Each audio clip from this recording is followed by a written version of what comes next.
Apa kemauan kalian dalam belajar? Kesepakatan ini akan kita usahakan nilai untuk membangun budaya positif di sekolah. Paham ya?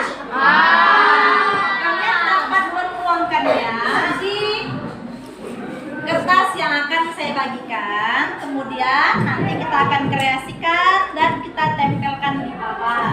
Dan kemudian akan kita gantungkan di kelas. Jadi setiap hari kita bisa membaca apa peraturan, keinginan-keinginan yang kalian buat sendiri. Paham?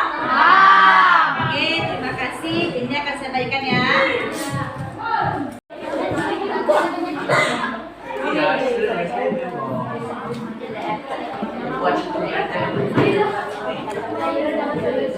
Tulis apa keinginan kalian dalam proses pembelajaran ya. Tentunya nilai-nilai positif. Misalnya, Bu, kami mau belajarnya yang happy, Bu, jangan tegang kali, Bu. Kalau belajar matematika boleh. Atau, Bu, kalau kasih PR jangan banyak-banyak kali, Bu. Boleh. Apa keinginan kalian?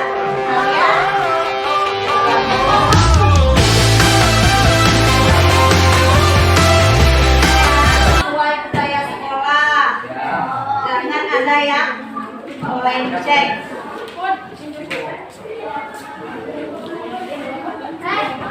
Boleh satu orang menuangkan keyakinannya ke dalam kertas sebanyak 20%.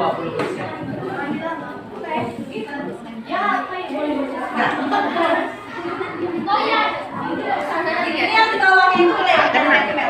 Oke, silakan tulis apa keinginan kalian. Nanti akan kita lihat sama-sama apa keyakinan kelas yang kita buat.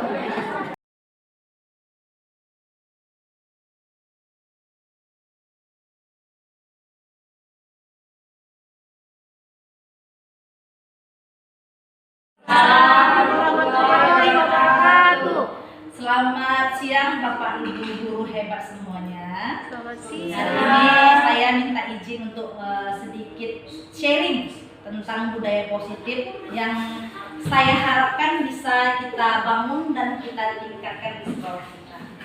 Isi perilaku manusia. Yang pertama adalah eksplorasi mandiri. Nah, kadang ada siswa kita ini mau berbuat baik itu dia hanya memang untuk mengeksplor dirinya.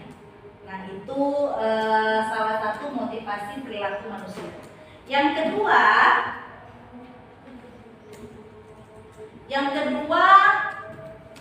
itu dia untuk menghindari hukuman. Kan ada tuh ya siswa dia mau berbuat baik hanya karena untuk menghindari hukuman. Kemudian selanjutnya untuk mendapatkan imbalan. Kadang-kadang nggak usah kan siswa kita pun gitu ya, mau buat baik untuk mendapatkan imbalan. Kemudian yang ketiga ingin menjadi orang yang kita inginkan. Nah, sebaiknya inilah yang kita harapkan. Setiap siswa maupun kita melakukan budaya positif itu untuk menjadi seorang yang diinginkannya, untuk menghargai dirinya sendiri dan untuk mendapat nilai kepercayaan yang mereka inginkan. Selanjutnya ada salah satu budaya positif sekolah atau budaya positif yang dapat kita bangun sekolah adalah menerapkan keyakinan kelas atau bahasa kemarin itu adalah kesepakatan kelas. Artinya di mana siswa itu diminta untuk memberikan pendapat mereka supaya bagaimana mereka merasa aman, merasa nyaman saat berada di kelas. Bagaimana sebisa mungkin mereka itu merasakan kenyamanan, tidak merasa tertekan saat berada di kelas. Ini menurut saya sudah bisa dibiasakan di kelas Bapak Ibu yang masing-masing agar anak-anak merasa nyaman di kelasnya. Nah, cara-caranya, tahap-tahapannya ada sebagai berikut. Nah, yang pertama, anak-anak dapat menuliskan keyakinan kelasnya. secara lebih rinci dan lebih konkret. Kemudian keyakinan kelas itu berupa pertanyaan-pertanyaan yang universal. Iya, terima kasih bos. Pernyataan-pernyataan universal. Seperti misalnya memakai pakaian rapi pada saat dalam kelas, tidak boleh mencontek, tidak boleh ribut di dalam kelas. Itu merupakan contoh-contoh kesepakatan yang bisa dilakukan di dalam kelas. Manusia, kebutuhan dasar manusia itu ada 5 ya Bapak Ibu. Nah, ini yang harus kita tahu dari karakteristik masing-masing siswa kita. Yang pertama, siswa itu dia ada butuh penguasaan. Kemudian dia ada butuh rasa kasih sayang dan diterima. Kemudian yang pertama kali itu bertahan hidup, kemudian ada kebebasan dan kesenangan. Kadang-kadang siswa ini melakukan suatu kesalahan atau tidak mematuhi peraturan di sekolah itu karena salah satunya adalah butuh, salah satunya butuh 5 dasar kebutuhan. Kadang-kadang anak itu kalau misalkan dia kurang kasih sayang di rumah,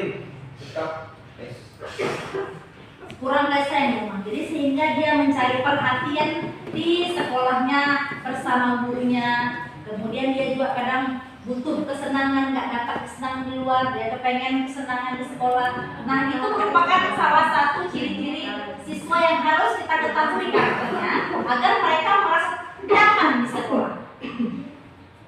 Kemudian yang selanjutnya, nah ini adalah sebelum itu kita masuk dulu ke. Nah, ini biasanya banyak dilakukan di guru BK ya, yaitu 5 posisi kontrol. 5 posisi kontrol artinya guru itu dapat menempatkan 5 posisi. Yang pertama, posisi yang pertama adalah penghukum. Guru itu selama ini bertindak sebagai penghukum terhadap muridnya. Pantang muridnya ada salah langsung dihukum tanpa tanda tanya atau tanpa bertanya apa awal latar belakang masalah yang dihadapi siswa. Nah, ini merupakan bisa dibilang kesalahan ya Bapak Ibu ya, karena seharusnya kita guru itu tidak boleh langsung menghukum.